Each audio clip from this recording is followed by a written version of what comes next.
আসসালামু আলাইকুম সবাইকে সবাইকে 7 মিনিট ক্লাসরুমে স্বাগতম। সো আজকে আমরা তোমাদের এইচএসসি 24 ব্যাচের ইংলিশ ফার্স্ট পেপারের ফাইনাল সাজেশনের ক্লাসে তোমাদের সবাইকে স্বাগতম। সো এইখানে আমরা ফার্স্টে সিন কম্প্রিহেনশন দেখব, যেটা হচ্ছে নাম্বার 1 থেকে 3 পর্যন্ত কোয়েশ্চেন নাম্বার। সো এই সিন কম্প্রিহেনশনের মধ্যে কিন্তু তোমাদের এমসিকিউ অ্যান্ড কোয়েশ্চেন অ্যান্সার রয়েছে, তারপর তোমাদের ট্রান্সফরমেশন টেবল রয়েছে, তারপর সামারি রাইটিং রয়েছে, ঠিক আছে, আর ইনফো টেবল। সো এইখানে আমি তোমাদেরকে 8টা প্যাসেজ দিছি। সো আশা করা যায় এই 8টা প্যাসেজের মধ্যেই তোমরা সবগুলো জিনিস কমন পাবে। তারপর আমি বলে রাখি, এগুলো জাস্ট একটা সাজেশন, তোমাদেরকে অবশ্যই সব যেগুলো তোমাদের পড়া দরকার সেগুলো অবশ্যই পড়বে। বাট এখানে হ্যাঁ, কিছু ইম্পর্টেন্ট জিনিস আমি সাজিয়ে দিয়েছি, যেগুলো হয়তোবা তোমরা এক্সামের আগে হয়তোবা একটু রিভাইজ করে যেতে পারো, এগুলা একবার করে রিডিং দিয়ে যেতে পারো এই প্যাসেজগুলো। সো আমি যদি প্যাসেজগুলোর নাম বলি, নাম্বার 1-এ রয়েছে নেলসন ম্যান্ডেলা, তারপর রয়েছে এডুকেশন নাম্বার 2-তে, এটা হচ্ছে ইউনিট 2 লেসন 1-3। আচ্ছা, আরেকটা জিনিস বলে রাখি, এখানে কিন্তু আমি তোমাদের প্যাসেজগুলোকে ইউনিট ওয়াইজ সাজাইছি, নট যে 1 নাম্বার যেটা সেটা বেশি ইম্পর্টেন্ট এইভাবে সাজানো হয়নি। আমি ইউনিট ওয়াইজ দিচ্ছি, যাতে ইম্পর্টেন্ট কোনো একটা ইউনিট মিস না যায়। এখানে ইউনিট 1, ইউনিট 2, ইউনিট 3 এইভাবে আমি সাজিয়েছি। সো নাম্বার 1-এ বললাম নেলসন ম্যান্ডেলা, নাম্বার 2-তে বললাম এডুকেশন, নাম্বার 3 হচ্ছে ড্রিমস, যেটা ইউনিট 3 লেসন 1-3। তারপর শেখ কামাল, যেটা হলো ইউনিট 4 লেসন 1-2টা দেখে যাবা। তারপর অ্যাডোলসেন্স, যেটা হচ্ছে ইউনিট 6 লেসন 1-2, এই দুটা দেখে যাবা। তারপর a plate of hot French fries unit 7 lesson 3, এটা দেখে যাবা। তারপর এখানকার মধ্যে ইম্পর্টেন্ট হচ্ছে the art of thinking deeply, এটা খুব ইম্পর্টেন্ট, সো এটাও একটু দেখে যাবা, ইউনিট 7 লেসন 4। তারপর 8 নাম্বার যে প্যাসেজটা রয়েছে মাই নেম ইজ আমেরিগো, ওই যে আমেরিগো নামে যে একটা ছেলে ছিল ওই গল্পটা, এখানে এটা হলো ইউনিট 8 এবং লেসন 4। এটা জাস্ট একটা suggestion, don't take it as যে আমাকে শুধু এগুলোই পড়তে হবে, সবগুলোই দেখবা, বা আগে তোমরা দেখেছো, জাস্ট লাস্ট মোমেন্টে তোমরা এই প্যাসেজগুলো দেখে যাবা। সো এইখানে তোমাদের 35 মার্ক রয়েছে এই সিন কম্প্রিহেনশন কোয়েশ্চেন নাম্বার 1 থেকে 3-র মধ্যে। সো চেষ্টা করবা এই 35 মার্ক তোলার জন্য, কারণ এটা যেহেতু সিন প্যাসেজ, এগুলো তোমরা আগেও পড়েছো, ঠিক আছে। সো আমি এখন নেক্সটে চলে যাচ্ছি। আচ্ছা, এরপরে তোমাদের রয়েছে cloze test with and cloze test without clues. So close টেস্টের ক্ষেত্রে আমি যেটা বলি সেটা হচ্ছে এখানকার উইথটা কিন্তু একটু ইজিয়ার, উইদাউট ক্লুজটা একটু টাফ, কারণ এখানে কোনো ক্লু থাকছে না।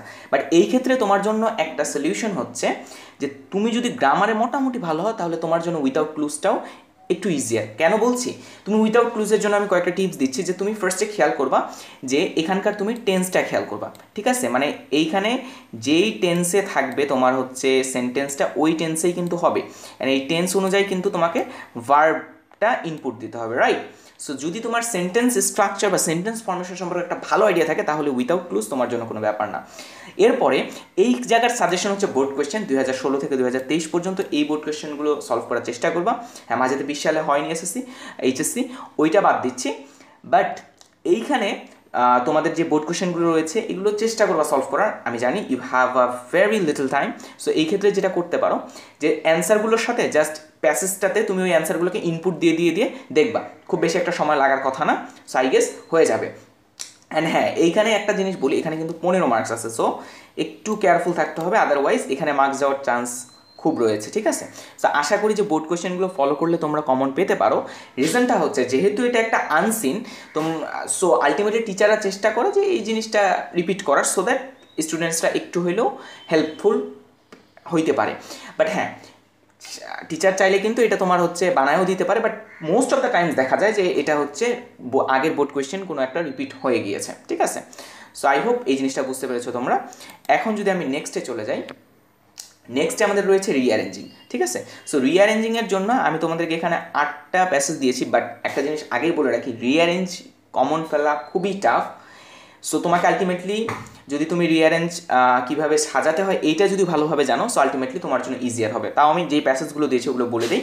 ফার্স্টে দিয়েছি কাজী নজরুল ইসলাম, সেকেন্ড হচ্ছে খানজাহান আলী, থার্ড প্যাসেজ হচ্ছে রবীন্দ্রনাথ ঠাকুর। এগুলো প্যাসেজ বলতে কি এইরকমভাবে রিঅ্যারেঞ্জগুলো থাকে। তারপর হচ্ছে দ্য অ্যাস্ট্রোলগার অ্যান্ড দ্য কিং, তারপর 5 হচ্ছে নেলসন ম্যান্ডেলা, 6 হচ্ছে হাজি মোহাম্মদ মহসিন, 7 হচ্ছে সক্রেটস, তারপর 8 হচ্ছে শেখ সাদি। এখানে থাকে 10 মার্ক রিঅ্যারেঞ্জিংয়ে। সো এটা তোমাদের এসএসসিতেও ছিল অ্যান্ড এইচএসসিতেও রয়েছে, ঠিক আছে। সো এইখানে বিষয়টা হচ্ছে কি, রিঅ্যারেঞ্জিংয়ে তুমি যদি কীভাবে সাজাইতে হয় এই জিনিসটা জানো ভালোভাবে, তাহলে রিঅ্যারেঞ্জিং তোমার জন্য কোনো ব্যাপারই না। সো রিঅ্যারেঞ্জিংয়ের জন্য আমি একটা শর্ট একটা সাজেশন ক্লাস তোমাদেরকে আজকে বিকাল 4টায় আমাদের এই চ্যানেলে আপলোড দিয়ে দেবো ইনশাল্লাহ। সো তোমরা ওই ক্লাসটা দেখলে আশা করি রিঅ্যারেঞ্জে তোমরা 10-এ 10 মার্কস তুলতে পারবে। সো আমাদের আজকের সাজেশন ক্লাসটি এতটুকুই ছিল। অ্যান্ড হ্যাঁ, এখানে আমি জাস্ট তোমাদের কম্প্রিহেনশন পার্টের সাজেশনটা দিলাম। এরপরে আমাদের রিটেন পার্টের আরেকটা সাজেশন আমি তোমাদেরকে সন্ধ্যার দিকে আপলোড দিয়ে দেবো। ওইখানে জাস্ট রিটেন পার্টের সাজেশনটা ওপেন করবা, ওই মানে এগুলোর স্ক্রিনশট নিয়ে নাও, ওই ক্লাসটার স্ক্রিনশট নিয়ে নেবে, স্ক্রিনশট নিয়ে টেবিল চেয়ারে বসে যাবা, দেন জাস্ট তোমার যে কোনো একটা গ্রামার বই ওপেন করবা, সেখানে জাস্ট তোমার ওই রিটেনগুলোতে চলে যাবা অ্যান্ড জাস্ট একবার করে রিভিশন দিবা। অ্যান্ড হ্যাঁ, রিটেনে একটু প্রবলেম হয়, যারা একটু বানায় লিখতে পারো তাদের জন্য ইজি, জাস্ট 2-3 বার করে রিভিশন দিবা, আশা করি লাস্ট মোমেন্টে তোমার জন্য হেল্পফুল হবে। সো একটু দেরি হচ্ছে তার জন্য দুঃখিত। ইনশাল্লাহ তোমরা সন্ধ্যা 7টার দিকে বা 8টার দিকে হয়তো বা তোমরা আমাদের রিটেন ক্লাসটা পেয়ে যাবে। সো ভিডিওটি দেখার জন্য ধন্যবাদ। আসসালামু আলাইকুম।